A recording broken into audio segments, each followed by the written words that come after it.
It's been more than 2 weeks since Taco Bell opened its doors, and the excitement and lineups continue. And then with his hand, he gestured like a large stomach. And then he reached in, tapped me on my stomach himself. He said, and that's the result. Sorry, so you're calling 911 because you wanted to take a parking spot, but somebody else took your parking spot, but then you saw that this person wasn't going into Starbucks, they were actually using that parking spot to go into Fraser Mart. You are listening to Keep Canada Weird. At Samaritan Airport, we're back for episode 197 of Keep Canada Weird, a weekly series in which you and I celebrate the unique, offbeat, and the unusual Canadian stories from the past week. And I'm especially excited for tonight's because we have a smorgasbord of weird Canadian news stories to break down. But before we get into all of them, how are you? I'm well, my friend. How are you doing? I'm good. I noticed you were yawning in the lead up to this. Is there something going on? Have you not been sleeping well? Is there something on your mind? Oh, there's nothing on my mind. I am tired, though. I gotta admit, just getting readjusted after the holidays. I had such a long break. Back to class now, back to work, rehearsing for a show. So things are getting really busy again. And yeah, so I'm starting to feel it because I was off for like 3 weeks. Yeah, it's really weird this time of year. The end of December, beginning of January is like a week of Sunday. Like if you really zoom out, you like have a whole week of Sunday. But then when you get back, the month of January for the most part is one big long Monday. And you got a case of the Mondays. But you know what fixes that, I find, is caffeine. So I just wonder if you have a special drink with caffeine in it. I know I do. I'm holding in my hand, I call these tall boys, like a full-size can of Coke Zero. Mm-hmm. And I'm excited to get into it because I'm going to need a little extra fuel tonight because of how great the stories are tonight. I got a Coke Zero. What do you got over there? I got, well, mine is caffeine free as usual. Oh, damn. I have to, toe the company line here. I've got a Zevia creamy root beer. Zero sugar, no caffeine. Okay. I'll pop this bad boy open. Oh, yeah. Feel that? I know you like that stuff. And I apologize for my special drink being a little underwhelming this week. I actually had an extra special drink, but it was burning a hole in my pocket, and I ended up drinking it earlier today. I bought some of those ginger beers. Have you ever had, I love ginger ale, but have you ever had ginger beer? Yeah, I have had ginger beer. I would usually have ginger beer in like a cocktail. Okay. I like it just really cold, and I just sip on it. For anyone who hasn't had ginger beer, it's much different than ginger ale. It's almost like concentrated ginger ale, but it's delicious stuff. I plan to unveil it on the show tonight, but yeah, like I said, you got scared. It got the better of me earlier today, and I had drank it. You got scared. Yeah. But I'd like to horse around and joke about special drinks and being tired with you, but we got to get into it. There's a story that we covered last week that has continued to develop and evolve to the point that we just need to open the show by letting everyone out there across Keep Canada Weird Nation know things have not gone back to normal in Newfoundland. Taco Bell's invasion, takeover of Newfoundland continues to play out, and we have some breaking reports from Newfoundland right now. It's been 2 weeks since the craze began. Of course, for people who tuned in to episode 196, we heard how Taco Bell opened in Mount Pearl, Newfoundland, and everybody went nuts. Let's catch up on everything that's happened since, and you may actually hear a familiar voice in this news report. Listen to what's going on in Newfoundland still. It's been more than 2 weeks since Taco Bell opened its doors, and the excitement and lineups continue. Are you surprised that it's still this busy after 2 weeks? Yeah. No, not at all. The restaurant, which touts itself as the worst-kept secret in Mount Pearl, opened on December 27th. Since its opening day, a lineup has stretched the length of Commonwealth Avenue, with the city posting advisories and placing security and signage along the busy thoroughfare in an effort to keep traffic moving. Many first-timers were lined up this weekend, patiently awaiting a try. We just got back from Labrador and still a big lineup. We left on Christmas Eve. And I guess you saw the big lineup online. Did that stop you at all from coming to check it out? No, it actually wasn't that bad. We were maybe about 25, maybe 40 yards back, and it wasn't that bad. So I said, we're this close, we can't leave now. while others returned for a second visit. It's worth the wait. I think it's going to be busy for like another week, probably.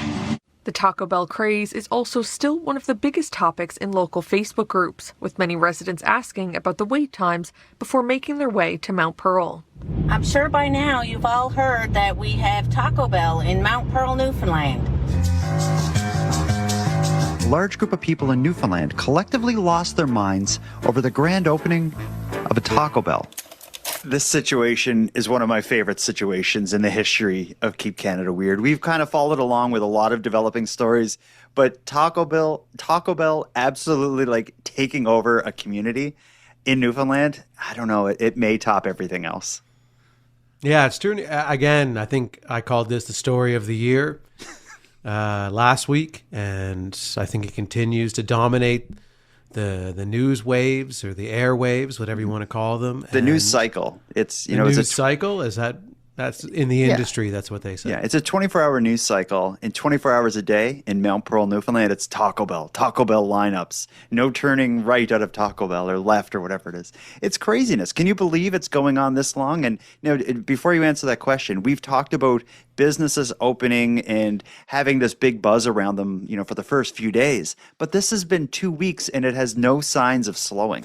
Yeah, it's been 2 solid weeks, and I can't see it continuing that much longer, but at the same time, this story continues to surprise and dazzle us. So I'm excited to see where it goes, and if the lineup continues, and what people are saying in their cars when approached by the media over this.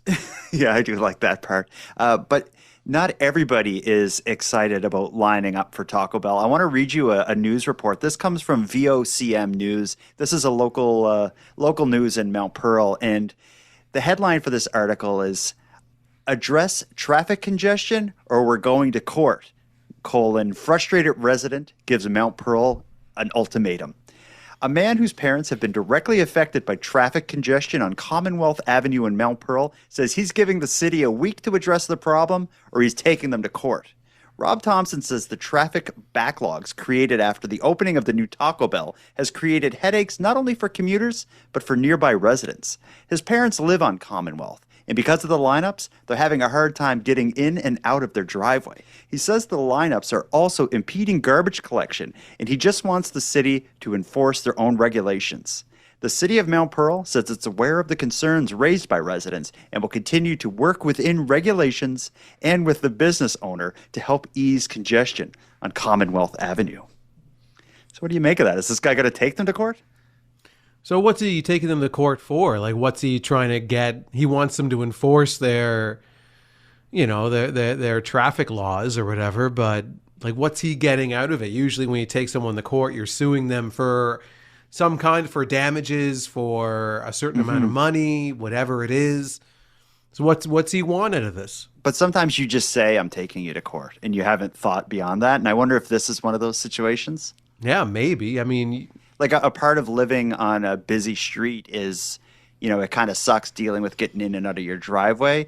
It's exceptionally busy right now, but is that unlawful? Like, is Taco Bell liable to this family for their loss of enjoyment of their driveway as a result of the long lineups to get to see them? I don't know if that's their fault, but he didn't specifically explain in that article, at least, they didn't specifically explain what's not being enforced. No, but so yeah, I mean, I can see it being a real pain because even when, this is an audio podcast, but in the news clip, you could see cars in the lineup blocking driveways. It is happening. Yeah.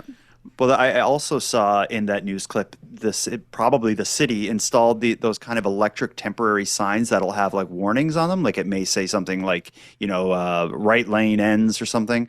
They have those signs on the street that say, please do not block driveways, be courteous. So I think the city is trying to prevent situations like this. But I guess this just shows that it's not all tacos and chili cheese burritos. There's actually some pain and suffering happening in and around the Taco Bell in Mount Pearl, Newfoundland.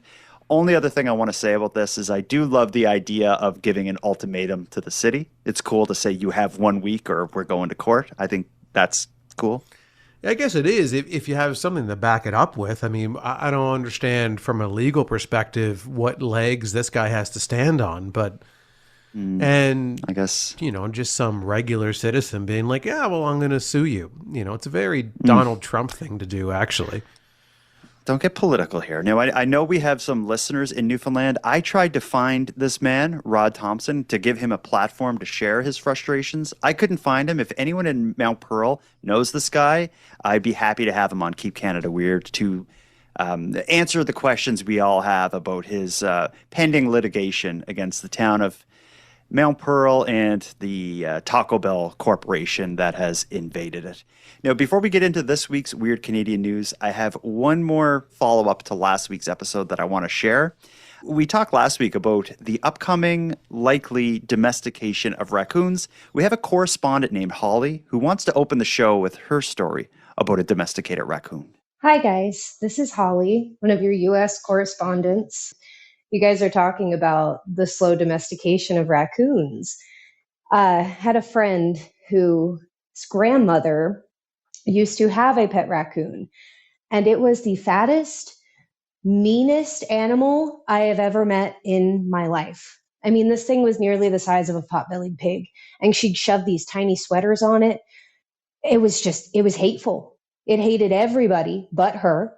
Definitely bit one, if not more, of her grandchildren over the years. It was a terror living in her laundry room. That sounds great.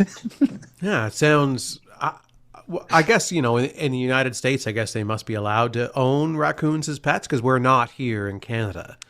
I have a feeling the lady who brings the raccoon in the house and dresses it in a little sweater could give a crap what the city thinks about her pet raccoon. Yeah. In fact, she'll sue the city. Trying to take away her raccoon, she'll sue them. Yeah, you want the raccoon? Go down to the laundry room and see what happens. Go grab him. I'm sure he'd love to go with you. He's the fat, giant raccoon in a sweater. I love that story, but we can't spend any more time on raccoons or any other nonsense like that. We have some dead serious stories to get into. It turns out that if you dig into last week's Weird Canadian News, you don't dig down, you dig up, high above the clouds. The first two stories we're going to get into right after this break involve planes, aviation, and unique Canadian nonsense. We'll get into it after a short break.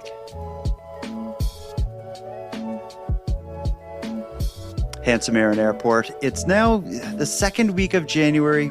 For most people, traveling is behind us because traveling is, a lot of people travel around the holidays. But we won't let that stop us. We're going to be traveling tonight thanks to some weird Canadian aviation stories that made their way into the news last week. Let's start with what, if it were not for the Taco Bell update, is probably our story of the night. A correspondent named Tanya brings us a story from Alberta. Tanya believes our recent Best of 2025 episode may have manifested some weird Canadian news. In that episode, 195, we discussed the man who claimed his vacation was ruined after his video doorbell captured a Rogers salesman peeing on his car in his carport. Well, there's been another weird Canadian vacation ruiner, and this one doesn't occur in a carport. It takes place above the clouds. According to a WestJet passenger, a Christmas Eve flight from Alberta to Mexico took an unexpected turn when a flight attendant made shocking and offensive comments about his body. Here is the story of the man who says his holiday was ruined because WestJet fat-shamed him. It was a dream trip for this couple, taking flight on Christmas Eve, destined for Mexico. It was a real stormy day that day. We wondered whether we were going or not.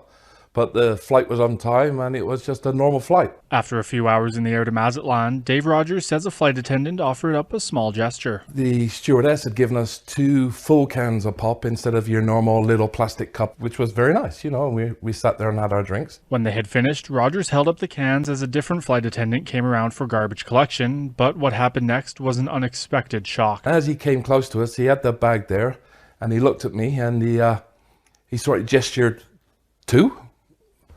And I nodded, and then he puffed up his cheeks like this, and then with his hand he gestured like a large tummy.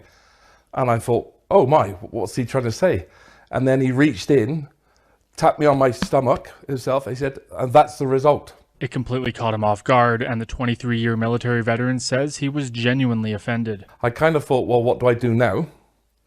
And we traveled the short distance to relatives in Mazatlan, and we were talking about it, and everyone I spoke to, because it was a family gathering, they were in total shock and dismay, and they said, you should contact WestJet yourself. So Rogers did, and he says officials said they were sorry this happened, but without video evidence, they can't offer compensation. Global News followed up, and in a statement, officials say WestJet takes all matters of this nature very seriously and have escalated the allegations for internal review so appropriate action is taken, hoping for a resolution. Rogers says despite any apologies, the embarrassing moment ruined his vacation. And even a couple of days later, when we were led around the pool, I wasn't my normal, jovial, happy self. The wife was like, it's still upsetting you, isn't it? I said, it is. I'm in total dismay that that kind of thing would happen. Oh, man. I feel for this guy, because going on to Mexico during the winter, you know you're going to be at the resort, you're going to be at the pool, you're going to be on the beach. The last thing you want before you get there is like someone commenting on your big belly, all because you drank 2 pops. Come on, you're on a plane, and it's Christmas. That's the time to binge. I do think this is a case, I can sniff a little bit of, hey, can I get my vacation paid for, please, kind of situation. Do you agree? Mm-hmm. Yeah. I don't know. You're often suspicious that someone's trying to get free plane tickets or something. I don't know why he's going on the news, if not to get something out of WestJet. I maybe would want to go after them just because they were kind of dismissive of it. It seems like their response made me feel like unless he had a video of the interaction, they weren't too concerned about it. And I think that's the way things go now, because if you have a video, you can put it up online and everyone sees it and talks about it, and you get them. In this case, I guess since he didn't have the video, if he wanted to get that guy for doing that to him, fat shaming him, he had to put himself out there and go on the news. And I must say, he's not like a fat man or anything. He just looks like doesn't strike me. He's not somebody who I would see walking down the street and be like, oh, that's a big boy. But he just looks like a normal guy, and maybe he's got a little belly. I don't know. No more than my dad does or something. Like he looks like, yeah. I wouldn't imagine he goes to the gym 3 or 4 times a week and watches carefully what he eats. He's like what I would call like a meat and potatoes kind of guy. Okay. But in this situation, how do we, if you're WestJet, right? Mm-hmm. Let's role play for a second. You be WestJet and I'll be the fat man. Okay. Okay. Hello. Hi, how's it going? One of your attendants called me fat on the plane because I had 9 Cokes. Can I get my vacation paid for, please? Sir, I'm very sorry if we made you feel any less than ideal and handsome on the way to your trip. I can't pay for your vacation, but what we can do is upgrade your seats next time you're on. We'll put you, you fly with WestJet again. Give us another chance to show you why we're Canada's airlines, and we'll upgrade you to celebrity class as a apology.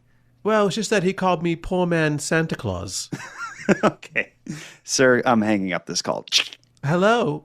So let's kind of talk about that role play. Do you think the idea of a seat upgrade would have been enough? A seat upgrade, like into first class or something? Yeah, because that doesn't cost them any money. So why not do that for them? Get them to fly WestJet again. It's not like they're going to fire the guy who did it. They're going to end up giving the flight attendant who did that maybe some sensitivity training, like don't touch the people, don't comment on their bodies. Yeah, no touching is key. But then, if WestJet sets a precedent with this, as to like if you call up or if you say, hey, one of your employees touched my belly and called me fatty fat. Not only that, it's kind of funny. It is a bit comedic that the flight attendant puffed up his cheeks, like he put air in his cheeks, and then he made like the big belly shape with his hand, like he kind of put on a bit of a mime performance. Yeah, it sounds a little absurd, to be honest. I'm just picturing like who in their right mind would behave like that while they're working. But yeah, but I don't know. I mean, I feel for the guy. Would it ruin your trip if this was you? It would definitely spoil the first day, probably. I used to carry a lot of weight over the years. And yeah, when somebody would comment on my weight when I was bigger, yeah, it would stick with me for a bit. It wouldn't ruin my vacation, though. I would say that. But if you're going to an all-inclusive kind of thing, if someone said this to you on, day one of your trip, I could see on day 3 being like, oh, like that taco bar looks good, but no, like I can't do this to myself. The flight attendant was right. I got to change my life. Like I could see this sitting with you, especially given the time. If he had said it to him on the way back to Alberta from Mexico, he'd be like, yeah, I know. I've been eating tacos and burritos, drinking my face off at the pool in Mexico for the last week. Like when I get back to Alberta, it's, I'm back on track. To have this happen on the way to the all-inclusive, if that's where he's going, I don't know if it was an all-inclusive, but on the way to his vacation, I think that's the problem.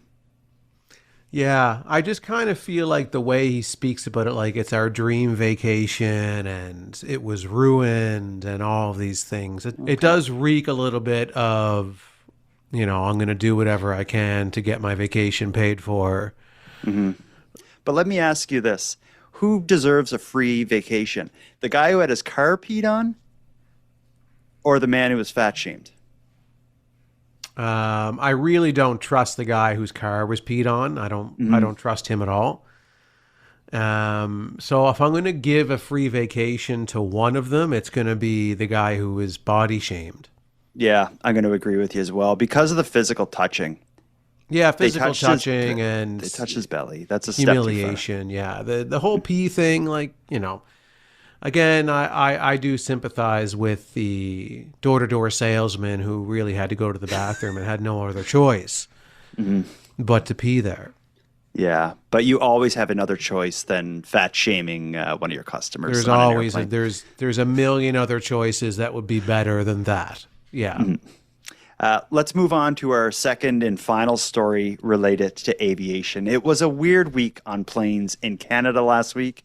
An Air Canada flight from Toronto to Moncton got weird quick.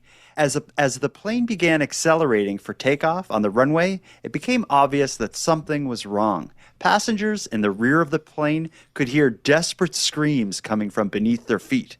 Here is the story of the crew member who somehow got trapped in the cargo hold.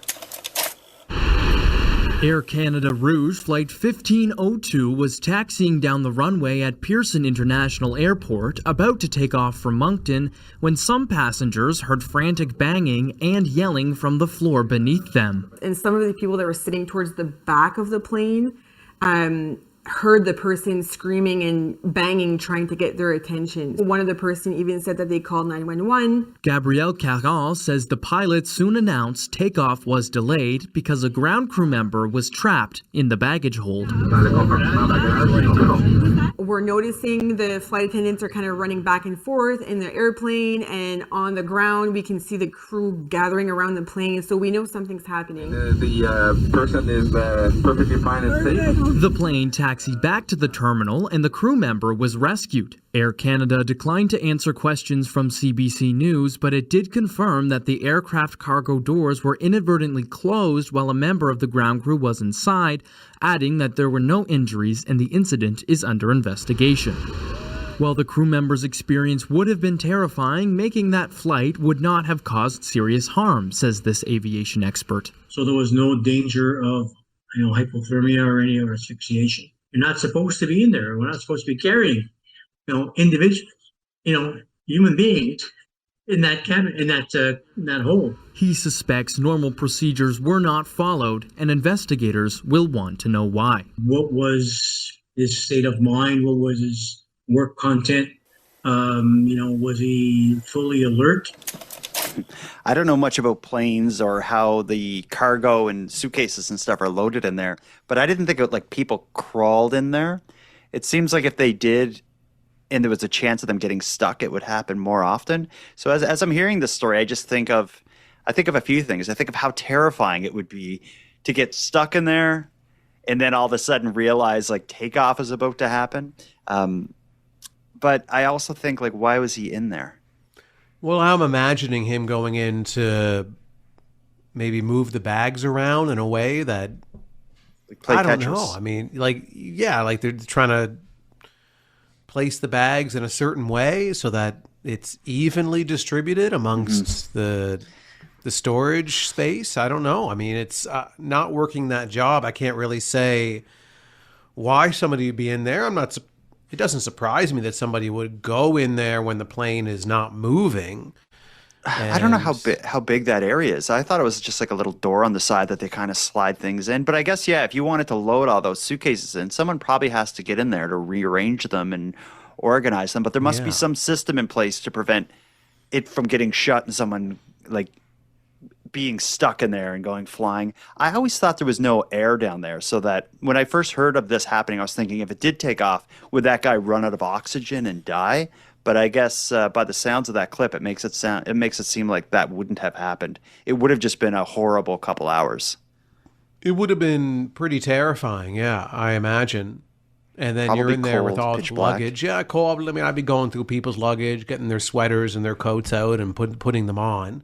Yeah, of course. It'd be kind of like a weird version of the movie Home Alone. Yeah, how so? Because you'd be like kind of stuck in this situation where you have access to all this stuff and no one to look after you. I don't think you would have any robbers coming, but I do think you could kind of, make the best of a bad situation by opening everyone's luggage, maybe making like a little couch or Chesterfield or whatever, or sofa out of the suitcases and sitting in there. Maybe some people had their iPads and stuff packed so you could make a little TV.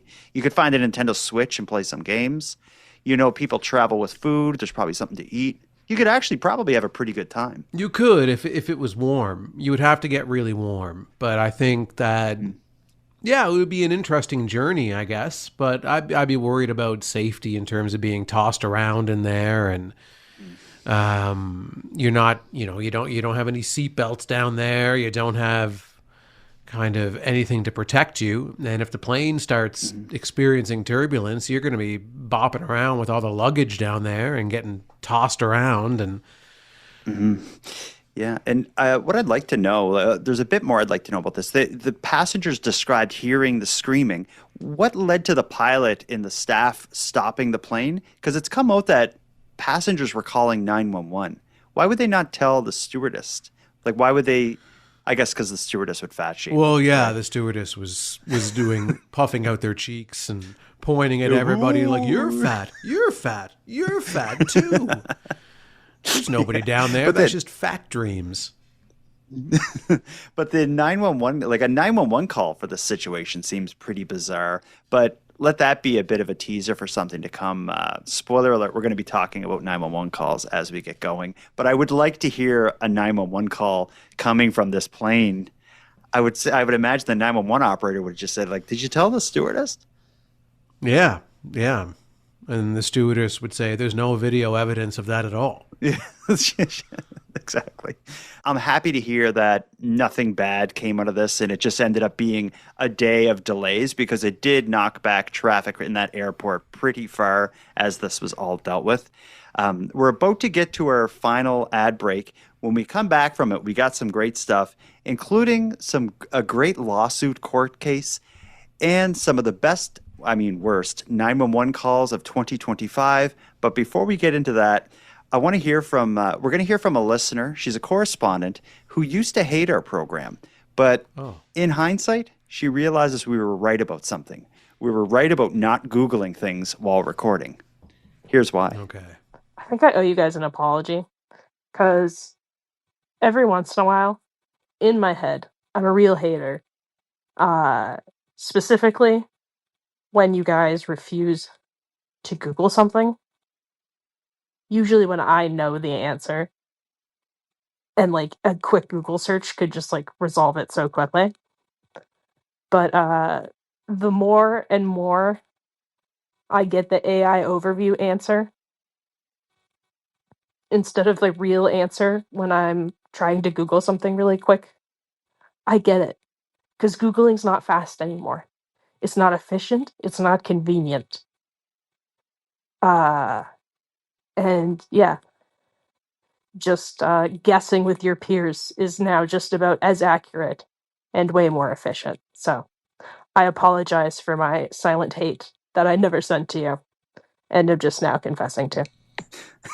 I like the silent hate. I think we probably have a lot of people out there silently hating us, but eventually they'll come around just like she did. I like how I get what she's saying though. That AI overview on Google drives me crazy. You want to like find something, instead it just gives you a bunch of like gibberish that you don't know if it's right or wrong. So you gotta if you want to kind of test it, you got to click on its sources and figure out what it's even trying to tell you.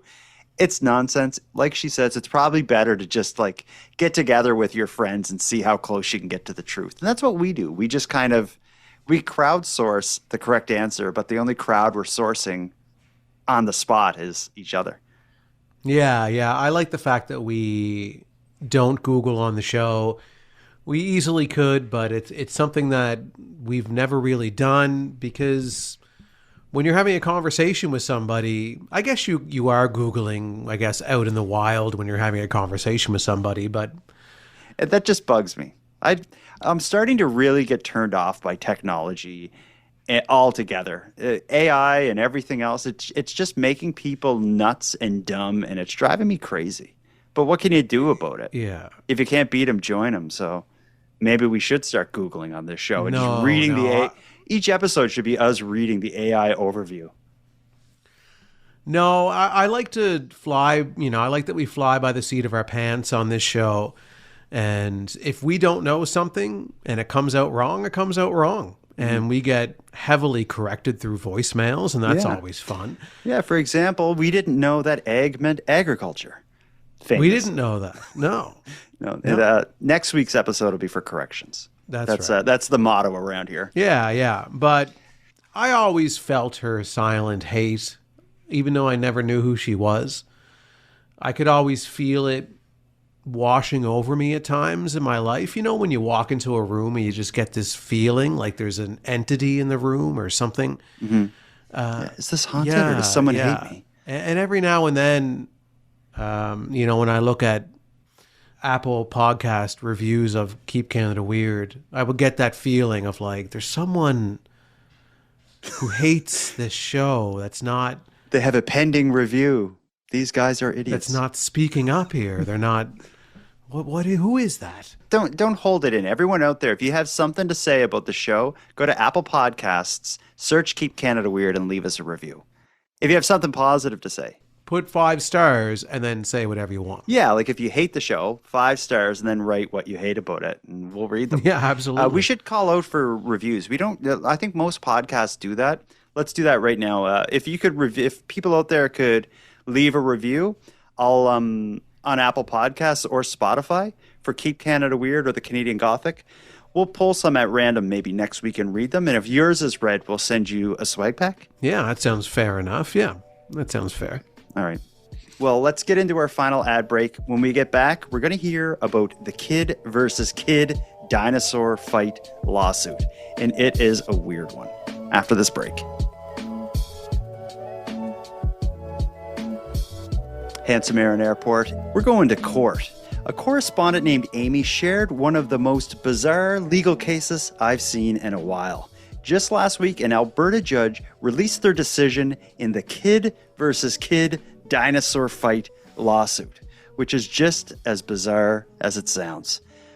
You want to take this one? And if you have a cast of characters over there that wants to chime in, as long as the Keep Canada Weird Army gets the story, we'll let you take it away. Okay, you asking for the newsboy here, or?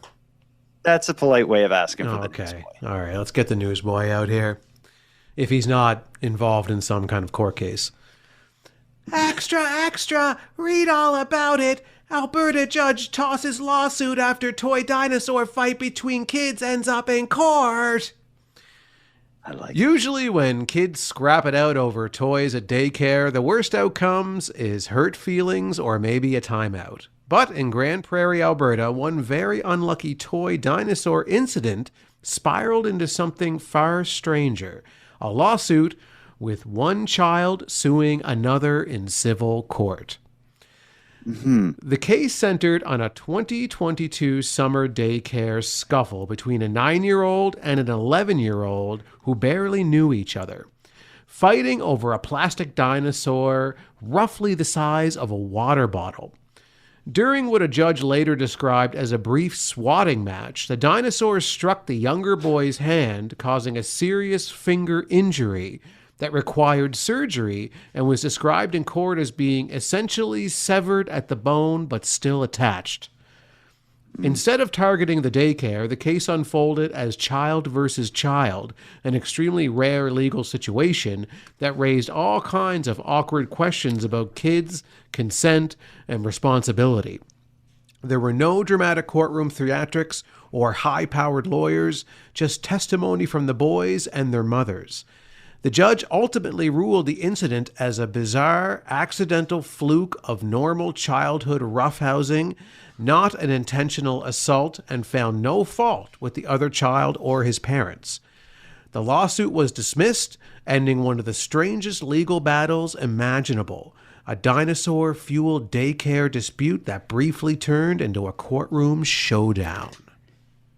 There's so many questions about that one. And I will tell you, and everyone listening, I did all the Googling I could, read all the AI summaries I could find. I even found the actual court decision written by the judge. I read through it, and it is as strange as that sounds. Like the defendant and all that stuff, it was the kids' names, but then in brackets it would have their parents' names as like representatives. So the court case was between the two children, with their parents kind of serving as not as lawyers, but as some kind of representative. And I wonder if that has something to do with the age of the kids. Maybe like can you sue someone when you're 11 years old? But anyway, the judge's decision was just as this article explained, as the judge ultimately ruled that it was just two kids in daycare swinging at each other over a toy, and a freak occurrence led to one of them getting their finger half cut off. But what I wonder is, how did this end up in court? Because another thing it didn't explain in this article is the judge's decision also said there's no like long-term problem because the kid's finger healed and there's hardly even a scar there now. There's no long-term damage or anything. It's like it's something that's in the past. So why did this become a lawsuit? Yeah. So these kids are several years older now. The finger is fine. I didn't think it was possible for a child to sue another child. So whose idea was it to sue, really? So it wasn't the 9-year-old or the 11-year-old being like, I'm going to sue you. Well, the 9-year-old was the suer. That was the one who got hurt and wanted to sue. I can't imagine the 9-year-old was like, I'm suing him. Yeah, they're not coming up with that idea on their own. So I hope not. The most mature 9-year-old is like Boss Baby, if you've ever seen that movie. But why not sue the daycare? Like you would think if a kid gets hurt, if my kid was at daycare and some kid pushed him over and knocked his head off or something, my thought wouldn't be, I'm going to sue that other kid. My thought would be, I'm going to sue the daycare or the people who are looking after my kid or should have prevented this from happening. What surprises me most of all is that it ended up in court and that it was kid versus kid and not kids' parents versus daycare, who had a legal obligation to protect the kid. And so child versus child in a court case like this, one child suing another child for what? Like their bike or their piggy bank? Like what are they? This is, again, another question similar to the man who's trying to sue the city about the Taco Bell lineups. Mm-hmm. What is the child looking to get from the other child? But aren't you just essentially suing the other parent at that point in time because the child has no money? Yeah, I know. That's what's so bizarre about this. I think we need like a legal take on this, because I've never heard of a kid being sued or a kid suing. I think it's weird Canadian news because it's just so bizarre and unexpected. If anyone out there has a legal background, let us know. Like, can kids sue kids? And if so, why does it not happen more often? And can kids represent themselves? Could you be you can go to court and represent yourself as your own lawyer? Yeah, you can. That would have really got interesting if the 9-year-old was like questioning the 11-year-old on the stand. Yeah. Slam the dinosaur on the table.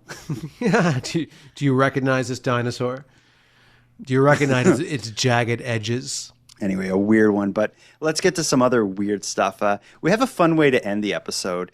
Something that I always enjoy, but sadly we can't do a lot, is listen in on dumb 911 calls. It's something that In the United States, 911 calls are so easily accessible. In Canada, it's a whole different beast. It's very difficult to get your hands on 911 calls. But it seems like what happens is at the end of every year, a lot of different law enforcement and emergency agencies share some 911 calls as a way to tell the public to not abuse 911. Only call when it's a life and death emergency. And the way we can prove that these calls are abused is by releasing some ridiculous 911 calls. And we have a cool collection of them to go out on tonight. It turns out that BC's largest 911 operator, they're called Ecom, they released their annual top 10 list of inappropriate 911 calls as a way of highlighting the public's worst uses of the service in 2025. So I thought what we could do together, Aaron, you and I, is listen to the 10 worst 911 calls in 2025 from BC. But I will say that these calls are heavily redacted. We don't hear the caller's voice. We just kind of hear a description of what the call is about, and we hear how the 911 operator shuts it down. But there's still a lot of meat on the bones of this. Let's go through them and see if any of these calls are justified. Let's jump right into it. Starting with number 10, this is a 911 call from someone that was unhappy about their haircut. What are you wanting police to do? Okay, yeah, I mean, this will be a civil issue between you and staff. This is not a 911 call. So as you hear, we just hear kind of their response to it. Who in their right mind would call 911 over a bad haircut? I mean, if the haircut was so bad that, the scissors drew blood, that could be a legitimate reason to call 911 over a bad haircut. But if you're gushing out, like 911's for a life or death emergency. Yeah. If he's actually carving into your head with the scissors, that'd be the kind. Yeah, that would be a reason to call 911. My barber sliced me open. It's a real bad haircut. Let's try another one here. This is a 911 call related to a hornet being in someone's apartment. Okay. Are you safe? I guess besides the hornet being there, are you speaking freely? Unfortunately, just to get a hornet out of your apartment is not going to be a police issue. That's something you're going to have to call someone else, maybe an exterminator if you want to get rid of it. It's not a police issue, okay? I think he handled that well, and I can relate to that. I'm terrified of bees. I've had some angry wasps, hornets, stuff in my house, but I never would have thought I should call 911 about this.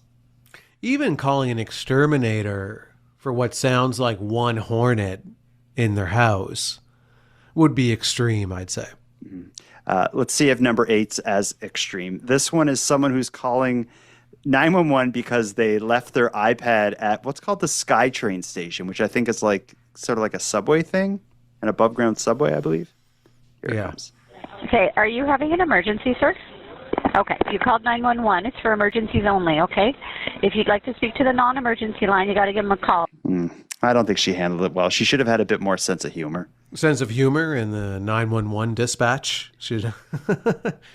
That's a good point. But if this call is that absurd, if they call and they're like, I left my iPad at the SkyTrain. She's like, that's not an emergency. You call them. I don't know how else she could have handled it. I just feel like in the moment, I would have had to say something horribly sarcastic. Yeah, you'd be fired, though, if you were. Yeah, That's you true. would never survive as a 911 dispatcher. Number 7 is a 911 call from someone who was just locked out of their Airbnb. Okay, so you landed at the airport and then you're trying to get into your Airbnb, but the door is locked. Are you safe right now?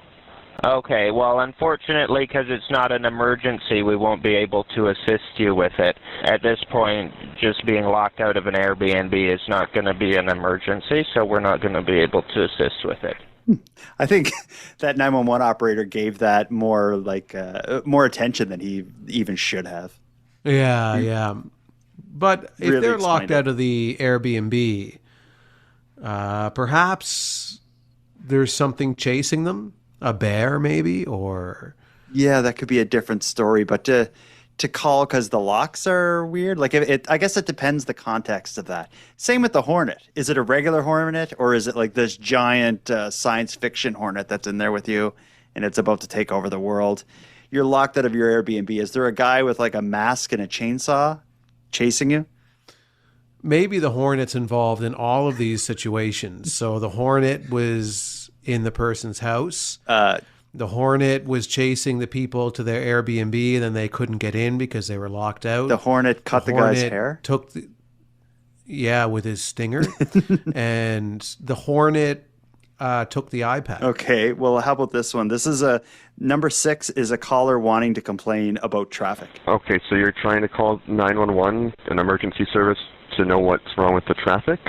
Okay, yeah, you don't call 911 for a traffic report. That's inappropriate use of this. That's good. He shut that down quick. He did, yeah. The person's like, the traffic is backed up here, and it's not a Taco Bell. It's hundreds of giant hornets, and they're blocking traffic and stinging everybody and chasing them to their locked Airbnbs. Yeah.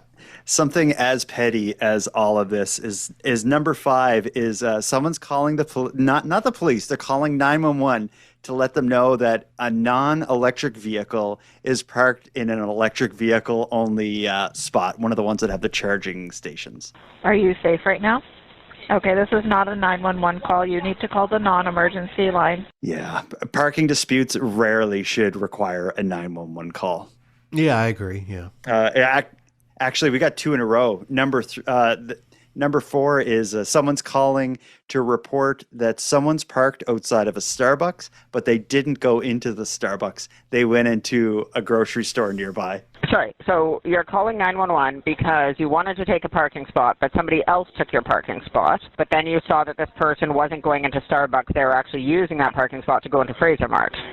Okay, like did he have a weapon or something? Like or did he assault you? Like I'm not sure why you're calling 911 to complain about a parking spot, right? This is super inappropriate because 911 is the emergency line.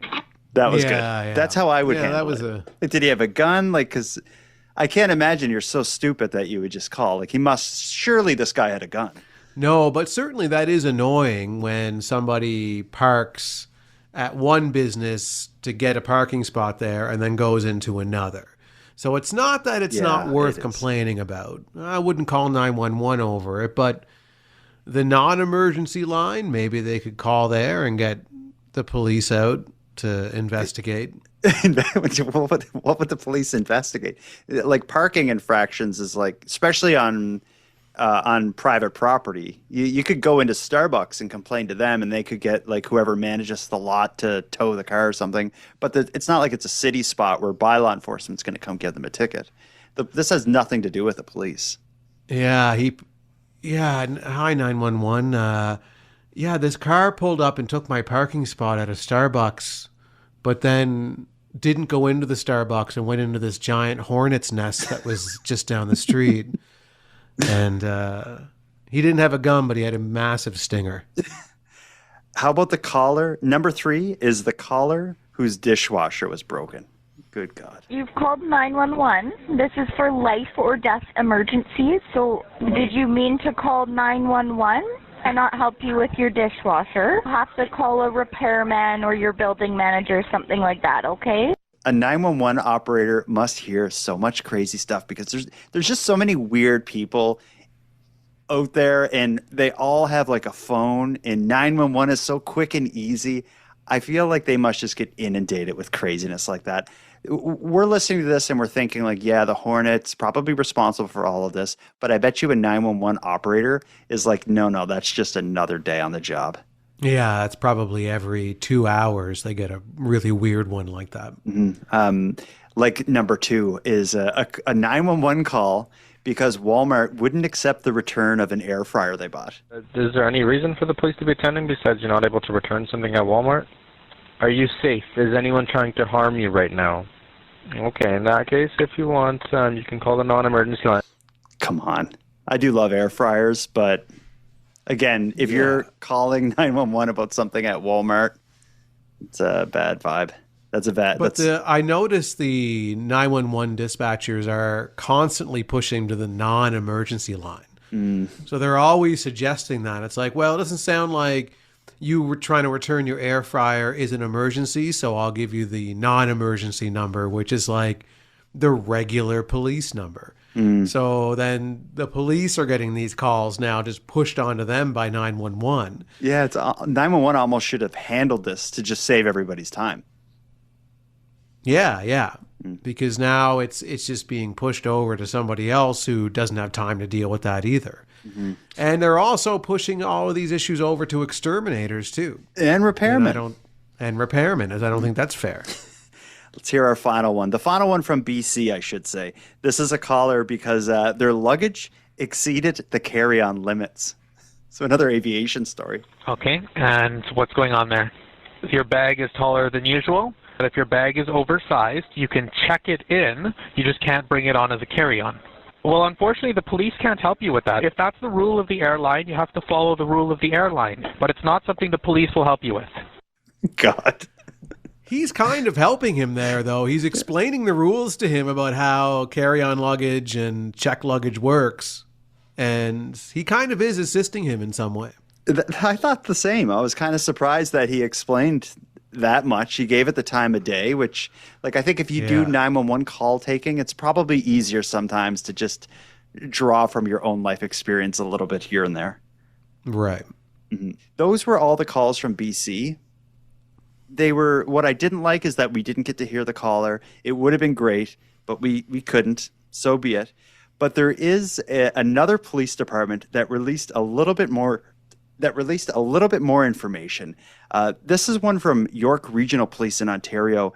They released just one 911 call as a way to show kind of some of the ridiculous stuff that they hear. And they released both sides of the call. It concerns a guy who's mad about a snowplow. Listen to this. I understand the snowplowers are trying to do their job, but they're driving at 20 kilometers an hour down the highway.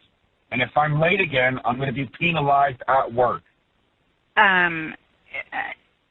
Literally 20 kilometers an hour, miss. There's 5 of them. Like, it is becoming a miss. You might want to send an officer out here. Sir, I can't make the snowplows go faster. They beeped him out, but he's like, it's becoming a shit show, miss. You might want to send an officer out here. What's the officer going to do? For one, he'd be stuck in traffic if the plows are going 20 kilometers an hour. But what is an officer going to do? This guy is hilarious. Yeah, he's really mad. And it seems like the issue is more to do with the fact that he's late for work even when there's not bad weather. He's just always late for work. And then he's been warned, if you're late again, and then he comes out onto the street and the snow plows in front of him and he's like, oh God. Here we go. This is a shit show. They got to get an officer out here. I can almost hear him when he gets to work. The boss is like, Jimmy, you've been late 12 times in the last 14 days. But Jimmy finally has an excuse. Yeah, I don't know what to say about this guy, but hearing his voice, I've met people like that are that unreasonable and emotional, which is a terrible mix. Yeah. It sounds like he had some issues returning his air fryer to Walmart also. Yeah, whatever it is, there's certainly more going on with this guy than a slow snowplow in front of him. I just wish we could get the full calls of all these. I would love to be able to just sit down and hear it all, but yeah, it's too bad. I'd like to hear a little more of the other side, but I think it gets the point across. It gets the point across, and I think that it might. I wonder if they sound as crazy when you have the other side of the conversation there. I guarantee they do. Because right now we're just hearing the 911 dispatcher's side of the story. But to me, that's the least exciting part. I would rather, if I could only hear one side, I'd pick the person who's ranting about this stuff. I want to hear both sides of the argument, and then I'll decide if it's justified or not. That'd be good. Be judge and jury. Or we could have those two kids preside over this case as well. Yeah, if they've got an issue, then we'll hear it out and then we'll decide. Yeah, well, I think I don't think we can decide tonight. I think we've been through a lot. This has been a jam-packed episode. We've been fat-shamed on an airplane. We've been stuck in a cargo hold. We sat in on a trial. We went to Newfoundland and waited in line for hours for Taco Bell. And then we called 911 11 times. I think we did our job and we kept Canada weird for our 197th time. We're about to be knocking on the door of episode 200, and I'm very excited for that. Oh, yeah, we're getting there. It's going to be a big episode for us. Is it, though? Because I don't think we've really thought of anything yet. Yeah, I guess it'll just be normal. The cover art will look 200 episodes. Who cares? Yeah, it's true. No one cares. Yeah. For listeners out there who want to celebrate the 200th episode, what you can do is go to thecanadiangothic.com/contact and send us a voicemail and let us know. Let us know how Keep Canada Weird has changed their lives. For the better or the worse.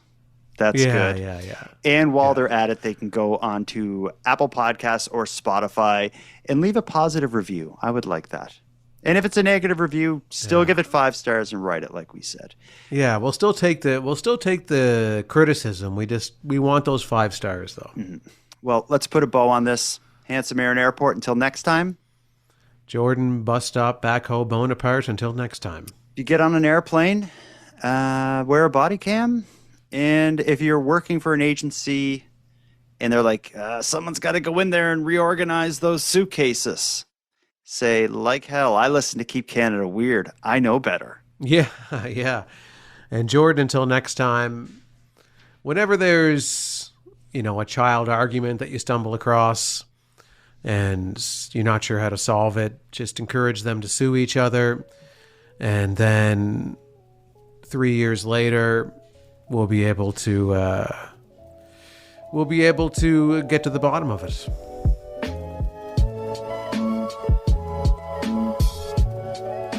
I want to thank you for helping Aaron and I fulfill our mission to keep Canada weird. Now, if any one of you listening want to get more involved in what we're doing, we need all the correspondence we can get.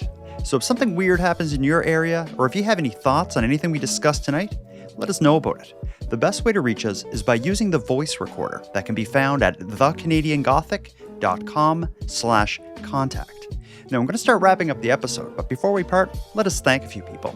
First of all, Aaron and I want to give a big thank you to all the correspondents who contributed to this episode.